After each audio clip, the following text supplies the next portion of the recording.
Mantramulam Gururvakyam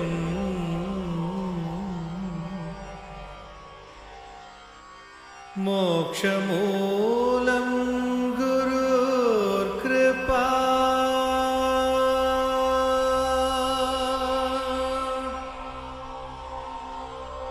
Om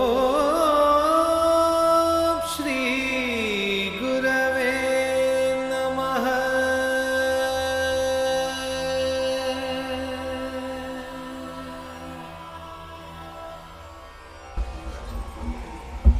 Generally speaking, it's a very sacred moment, not because it is my birthnight or birthday. It's universally a great time. My birth in that time is just accidental, not my choice, it's not planned by myself. Nothing is planned. Our birth, our going, our living, nothing is planned by ourselves. Ekadashi, the beginning of Uttarayan in the real sense, sun about 2 hours ago has taken a northern course already. We consider the Uttarayan from 13th, 14th, as you please, as many Panchangas we have in January. It's only sun is not following our calendars. He has already entered into the Uttarayan. Uttara, the word itself, is not only the north, it means the higher, the next, the more next forward, next more important. Tara Tama, that is the kind, in a relative sense, something better than now, something better than this, like that. Ayana is travel in the direction. We wish to travel, but we should all have a direction. Traveling is, in fact, it's not in our hands. All of us are traveling on what? Not on the earth. Even when a man is sleeping in the house, the earth is moving, rotating, revolving, and going around the sun.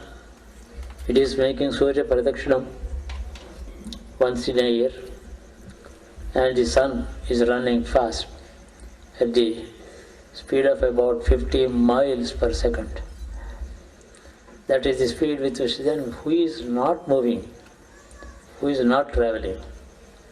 Everything is in a state of motion. What all we should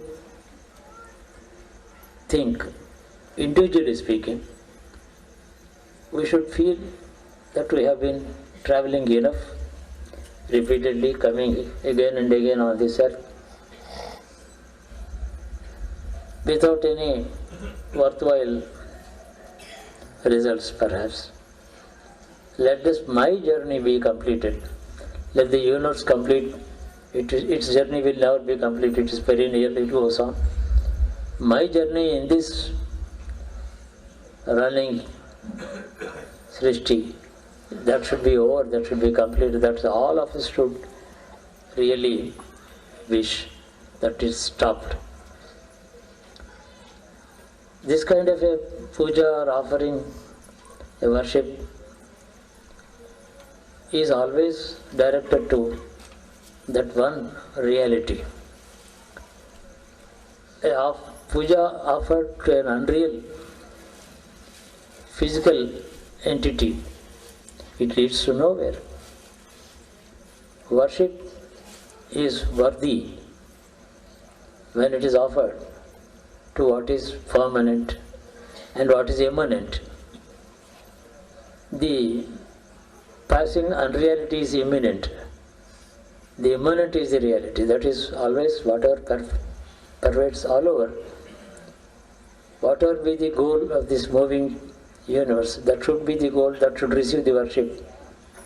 Every worship accumulates some merit, particularly or only when it is addressed to that ultimate reality.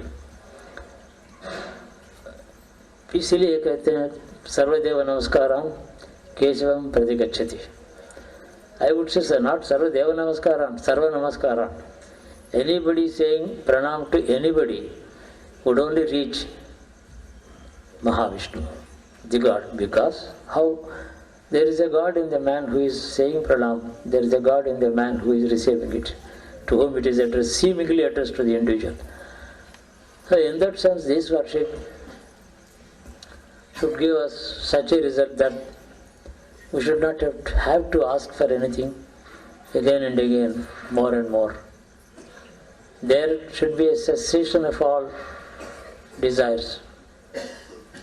That is possible only when all the achievable, possible achievements, achievable goals, whatever they be in a man's life or lives, is finally achieved. Till then these desires, incomplete halts of the journey, that continues. It's a perennial phenomenon.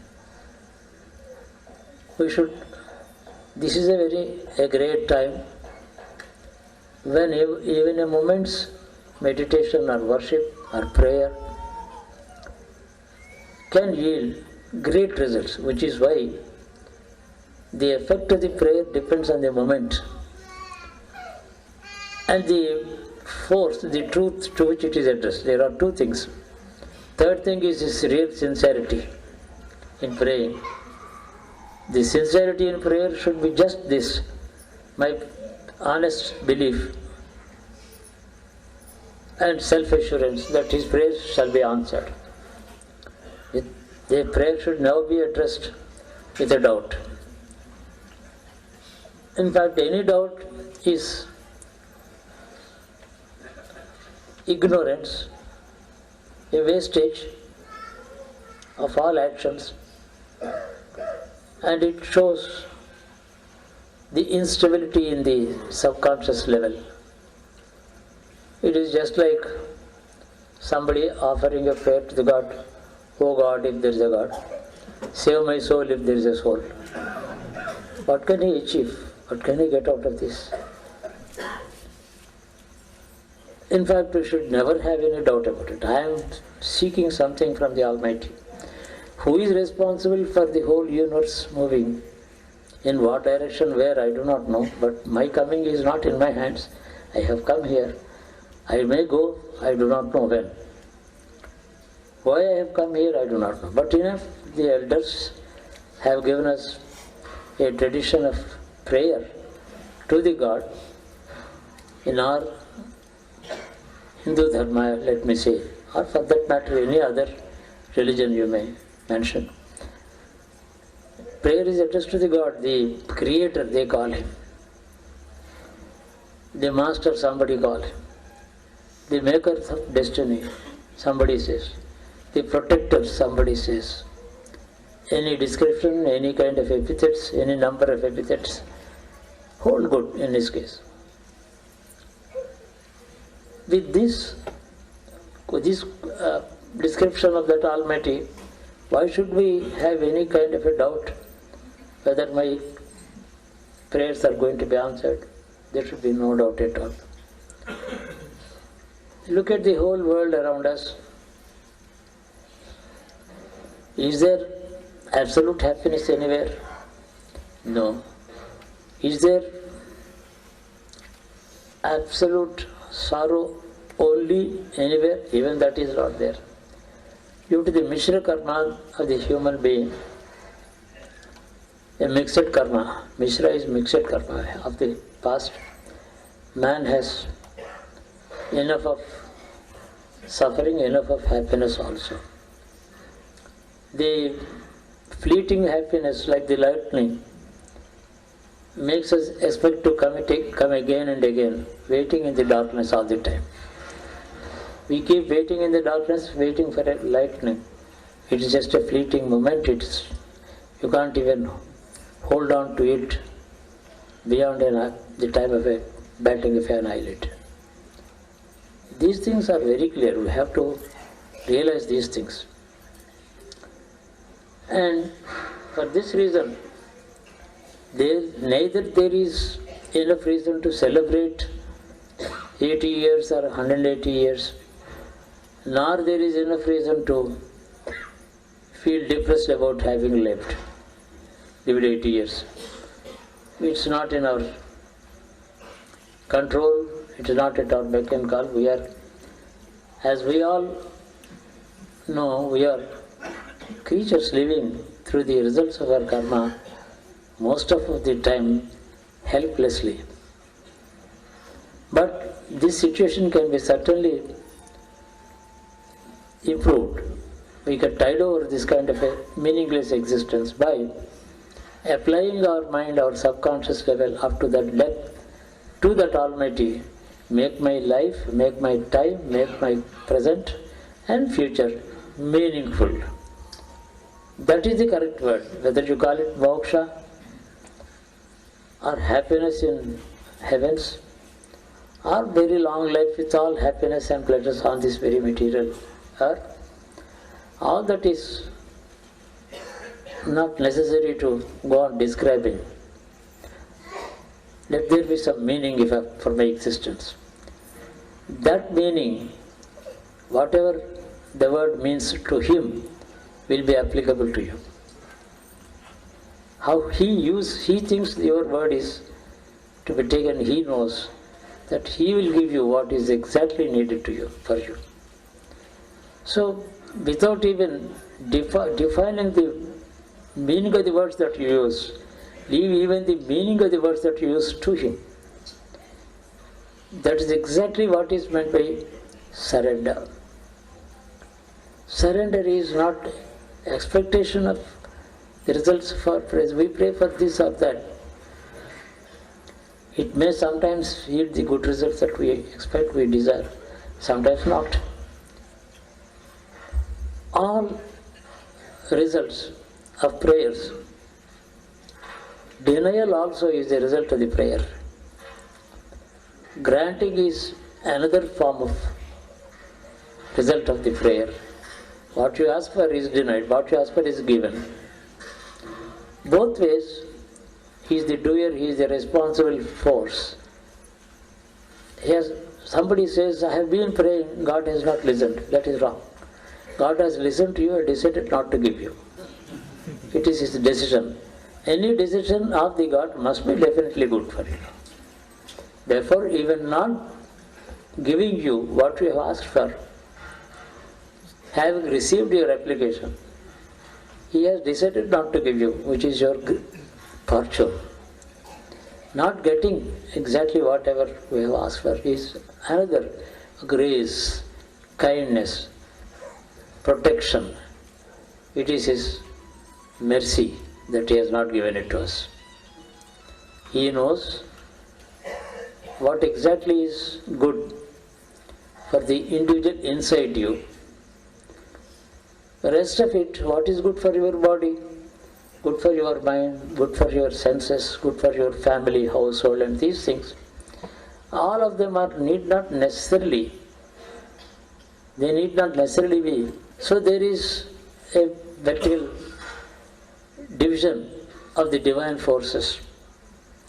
The gods, as we call them, higher level beings, they would grant you what has been asked for.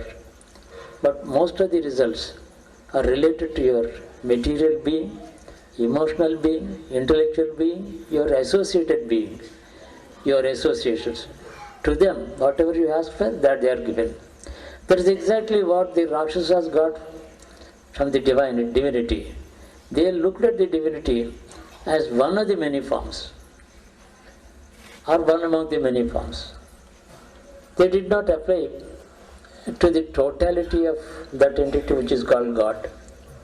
What we say, it's one God, totality of all gods, all beings, all material worlds, all put together.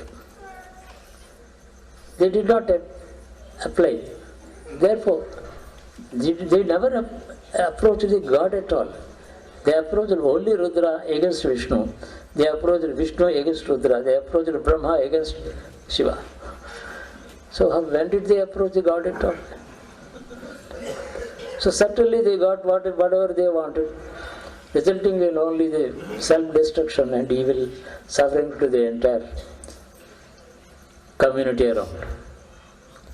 When we address the Almighty, He is one force. Just only one kind of a prayer, meaning, let my being be meaningful, my existence on the earth. If it is existence, it is like the mountain and the tree. If it is living, it should be meaningful. Big difference between existence and living. We are living, we are breathing, we are sleeping, eating, growing old and jumping out one day. When we jump off the ship in which we are sailing, where are we jumping into? Is it to be dumped into this? No. It is definitely the end of it should be the end of the incessant sailing we have been indulging in so far. There should be an end to this. Then the word meaningful is meaningful. That's exactly what we should ask. Suppose after this prayer, I start suffering disease, difficulties, that's exactly meaningful, what He meant it to be. So that my karma is washed, I am cleansed, rinsed, dried, and ironed out. I mean, used clothing is washed and it is put through many into hot water, boiling water, and pressed, squeezed, whatnot. Also suffering goes off. That after that it is looking shining, fit for a great occasion to be worn. So that is, suffering is what you don't like. Even a child cries when he is bathed. When bathing, does not a child cry? Cleansing is the meaning of suffering, and happiness is the test of your patience. What is patience in happiness? One should be impatient to finish this kind of happiness. That's the right kind of attitude to happiness.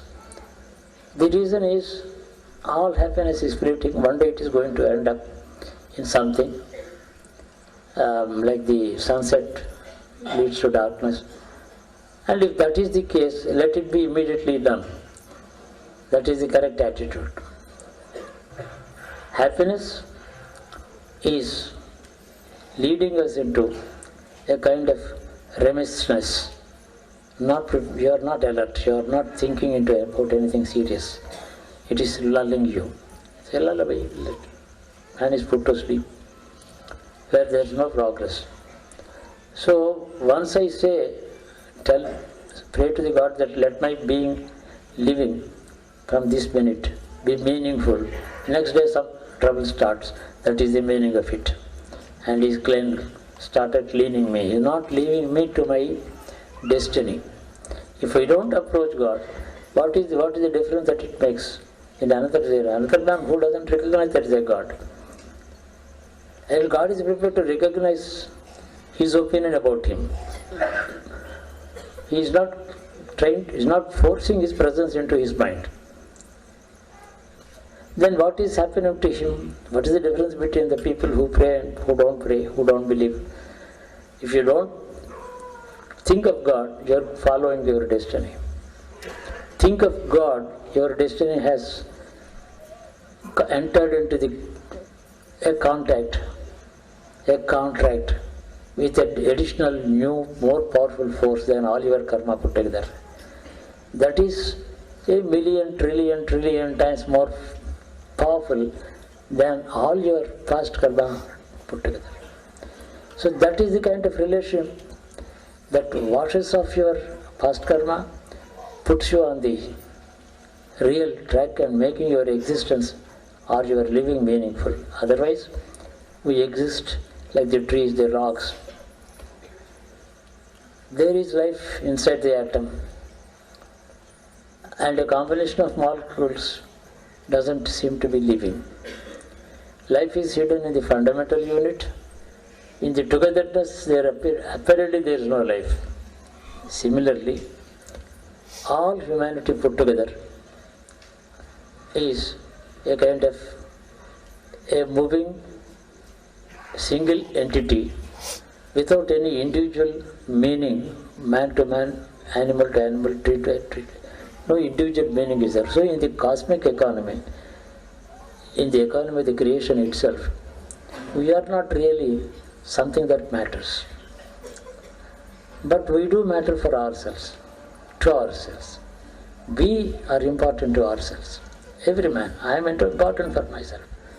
When I apply to the God, make my life meaningful, I am asking Him to take me away from this totality of cosmic mechanism in which I am nobody. Even while existing, I am nobody. Even while living, I am nobody. I am nothing. So let this nothing become totally nothing, absent from this world. This is another way of describing so-called moksha or the great absorption. We should always think of the final absorption. At any moment it can happen. We don't have to go through the karma in many future births. Many births are bound to be there if we don't contact Him. There need not be any more births if you contact Him. What is to be done? Only apply your mind, subconscious and conscious level. Manas, buddhi, chittam, ahankaram, and the nenu, I. The levels of consciousness, they all should be surrendered before Him, making my living meaningful, which means the meaning that you put into my existence. That's all about it. And these are the great moments in every year, the solar year. What is our Ayurdayam so-called longevity? We call nothing but the number of circumambulations that the earth is making around the sun. How many pradakshinamas have you done after the birth? Suppose I have 80 years. That means I have not even 80 years. The earth took me around 80 times around the sun. When did I live? When did I grow? Was it by my volition? Did I want to, or could I stop growing, or did I want to grow? So you are a creature that way. Therefore, these peregrinations, these circumambulations, the pradakshina, on the earth, we are sitting on the vehicle, it is going down. And the vehicle swallows. It comes one day. The vehicle goes on. So let this be, the journey be completed if it is a journey. If it is a meaningful, if it is a meaningless existence, it should immediately stop. If it is a meaningful existence with whatever be the purpose we have, it should continue. This is, in other words, called Tadadhena Vritti in Vedanta Shastra. Tadadhena Vritti means I am at his disposal, so I don't have to ask him. No. Since I've realized that I am at his disposal, at his behest, all that is happening to me and around me. So now I apply to him. It is at your behest I have been living, I have been coming and going, I have been experiencing so many things, good, bad and things like that. And now I ask you, now I am coming to you, having realized that you are the master, you are the judge, you are the creator, you are the doer and not me. I would now approach you to make my existence, if any, meaningful. That's all about it.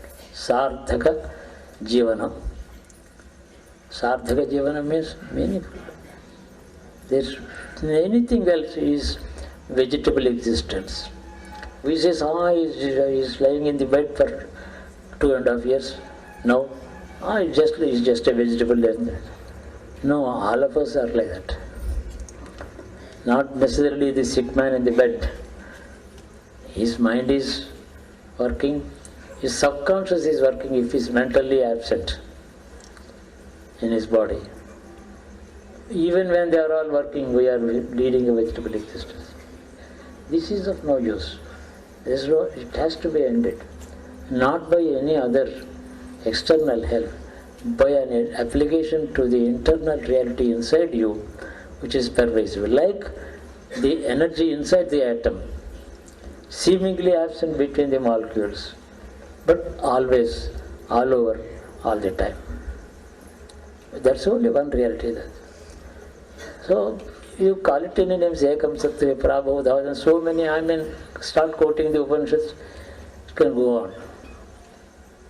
They would call your attention to so many aspects of descriptions and things like that. Once you start traveling in the literature, I would say you are lost, unless you are very careful about yourself. You can travel in literature, but be self-conscious. Take care of whatever you are going through. Remember that you are only a traveler, you are not getting absorbed into anything. I am an independent traveler, I am only looking at the tamasha of the variety. I am all to myself, with myself. And the master in me is my guide, my protector, the giver of everything. If I don't ask, he gives the results of my karma. If I ask him, my karma washed away. It washes away. And he will make me, my life, my existence, whatever future and present, meaningful. These are the sacred moments, and we all of us should apply to this. The kind of a small puja that somebody has performed here is representing all the people sitting here and many more people related to us, not present here but elsewhere. This kind of a large family is worthwhile having, provided we breathe the same air, our minds travel in the same direction, our attitude to life is almost the same in all minds, and all of us are addressing ourselves to one absolute reality pervading all of us, then it is called one single family. The householder who has wife and 2 children goes to yatra, goes to somewhere, brings some prasadam and brings it home to share it with his wife and children, if he has not taken them with him. That kind of a householder should be in such a large family. Who is this householder? Not me or any one of us. The God. He is the householder for this family. He is the head of this family. He directs us. We should only, like the wife and children, acknowledge the kindness of the head of the family who has gone out all the way and brings the prasadam to them. Wife is grateful, children are happy. So let us all realize that we have one Father. He is the mother, and father and mother nine. That Father is the mother. That Father is the servant. That Father is our sentry when we are asleep. That Father is the living force.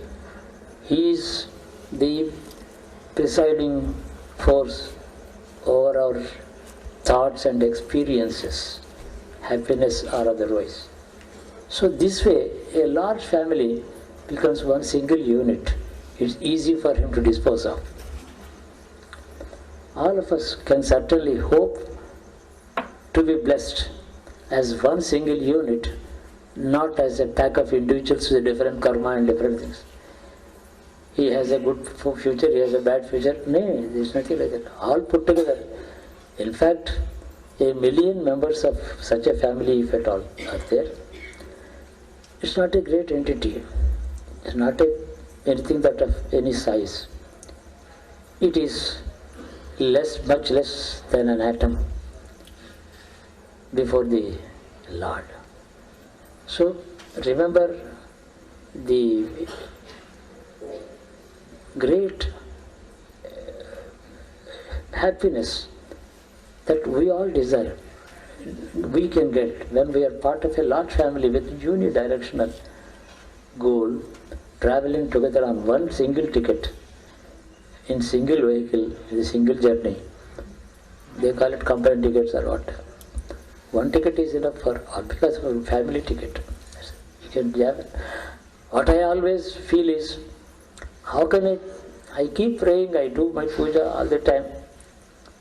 Once I start thinking of X, Y, Z, here, there, and then the series of problems, his family, his problem, that boy, this girl, that lady, this man, this old man, there is no end to this.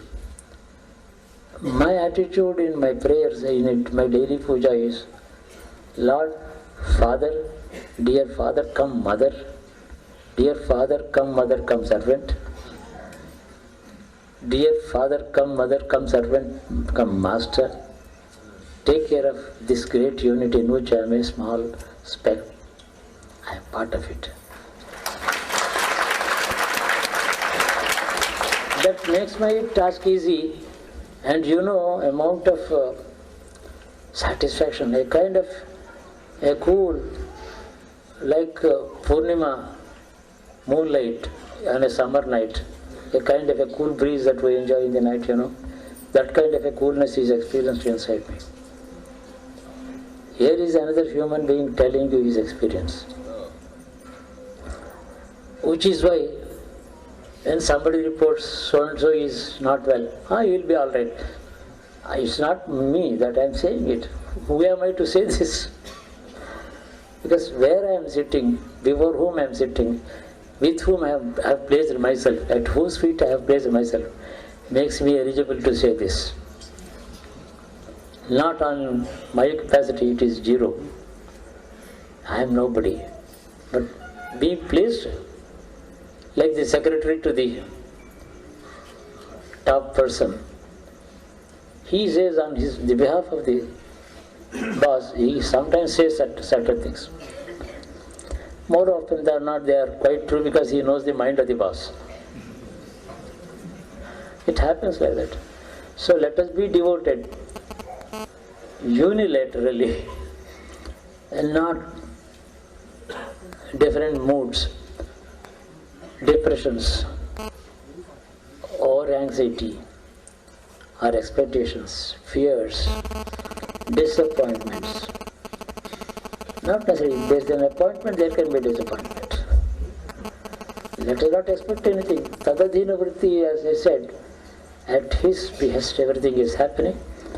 This is called surrender. On everybody's behalf, I have already surrendered. For you to agree with me. That's all about it. I am honestly saying this from the depths of my being, with all my heart, with all my unified love and concern for all this family. There are no individual karma anywhere. Samuhika karma. All of us are one family. Since we have dedicated ourselves, surrendered ourselves as one unit at his feet, our karma has been washed away long ago. And so-called prarabdha and all that the Shastras talk about, we'll go through it. Body is aging, it is the nature of the body, not mine. I am sleeping, it is the nature of the body, I am not sleeping. I am talking, it is not the nature of my body. The mind is talking when the body is wakeful, so-called. These, they don't really make great difference, sleeping or walking, or sleepwalking. They don't really make any great difference. It's easy. There, all our cares, our worries, our concerns end. What happens is the caretaker, the master's decision. And any decision of his is always bound to be good, beneficial, meaningful, and worthy. Let us not disagree with what happens to us after surrender. Oh, I asked you for certain things, and how come you give me something else? This is not what I wanted. No, never say that. Give me what you think is good for me. Yadha yogyam tadha kuru. I mean, whatever I have been explaining in these 30 minutes is the meaning of that simple prayer. Yadha yogyam tadha kuru. What is good for me, do it. Thus, never again go to your bed thinking of these things. Leave it. What is good for you shall happen. All other gods put together in the Swarga cannot stop it. And what he can give, all the gods put together in the Swarga cannot give you. To him we are applying on everybody's behalf. I have a large family. I don't believe in family planning and things like that. They are all stupid. I believe in ever growing family is already about, somebody said, calculate about 33,000. Why not for 33 lakhs millions? Perfectly all right, it's keep growing. And it's such a large family is perpetual. It's perpetual, it doesn't stop. That is the kind of, in this way, what a yogi calls universalizing. He has universalized his consciousness, they say. All these things, yes, in yoga it is quite possible. Losing my body consciousness, but not becoming unconscious, but yet being conscious, that is called the universal consciousness. Body consciousness is crossed. Universal consciousness. Why not even here?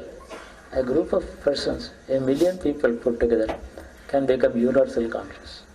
So when I have already spent a lot of time and energy in yoga all the time, several times. I have found out it is a fleeting happiness.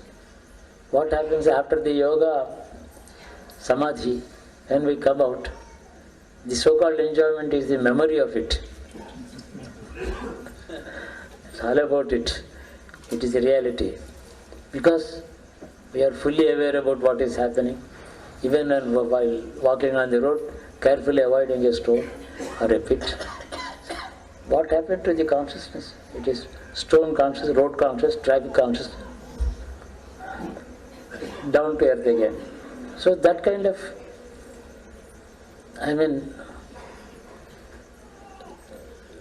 finding happiness in memories, even that is not necessary. Finding happiness, peace, contentment in the very fact that we have already surrendered ourselves. What shall happen from tomorrow? Whether my travel plans go berserk and they go disarray, or they are sticking to the time schedule, both are good. My missing the flight is good, catching it is good. My not being able to reach in time is very good. Reaching in time is also good. Kind of an attitude. This is how, in this manner, this is how people have conquered what we call death. Death is nothing but continual consciousness of the unhappy things of life. An unhappy state of mind is death. Please think about it. Death is not that event when the soul is going out from the body. If that is only the so-called soul leaving the body, it is only kind of a physical pain. Normally physical pain is so intense at the time of so-called death that he has no time to grieve. You see, in normal condition, tolerable pain, we cry also because the pain is tolerable. Intolerable pain, there is no time to get sad about it also. These are all facts of life. We should always live in a sense of security. Well, country security, internal security, they are all the game that we play. We are neither the masters of the results. We do something, think of the country and other things. But what I have tried to express in my own insufficient language is what our ancestors, the rishis, the sages, the great philosophers who have realized, seen face to face, talk to the God, what they have asked us to live like. This is my understanding. I found it to be. I left it open for correction before him. He didn't correct. Therefore I am right. It's all about it. If I am wrong, guide me. If I am right, don't appear before me. I will. Your silence is my approval, is your approval of mine, and I feel secure. It has been my repeated experience all the time. Yes, memories and go back, but they are not very materially important. Ultimate meaning of all life, of all people is if you ask the God to make it meaningful, it is meaningful. And He doesn't wait for you to keep on praying every day for 40 days like Vratam and others. No. One single prayer is enough, and enough is enough. You don't have to go repeatedly apply like an application to the collector. No. It is one application, one bus, that minute onwards. If you doubt, that means you have not sought that favor properly. Seek it. 79 years or 97 years, it's just the same. Then we have no choice. One cannot stop growing, stop aging. Well, what is not in our hands, what is there to celebrate? If you have, won a gold medal in the Olympics, it is something to celebrate because you have played the game, you got it. Living 79, is it somebody's achievement? What is it? It's not a performance. No performance is involved in this. No efficiencies, no planning is involved. What is like the sunrise and sunset, over which the sun himself has no control. So when sun is not celebrating his trillions of years of existence, why should a small human being celebrate anything like? But it is an occasion to meet a loving family, a large extended family, and exchange notes. Because you make me sit and talk to you. All of you don't talk to me. That's it. That is my enjoyment. I don't have to listen. The freedom given to me to talk. That's my privilege. It's all about it. You can all improve upon my thoughts, but yet make this point very clear. Ask the father, the mother, the protector, the servant to make your life meaningful. That's my message. And then this country that you are going to still live in, for some more decades or whatever, it shall be better. Going to be better.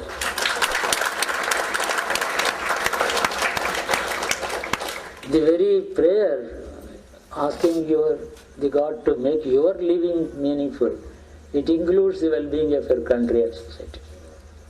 Then only our existence is meaningful. It includes it. Take a lot of your time for rest. No, rest is all rest. I don't know what to do.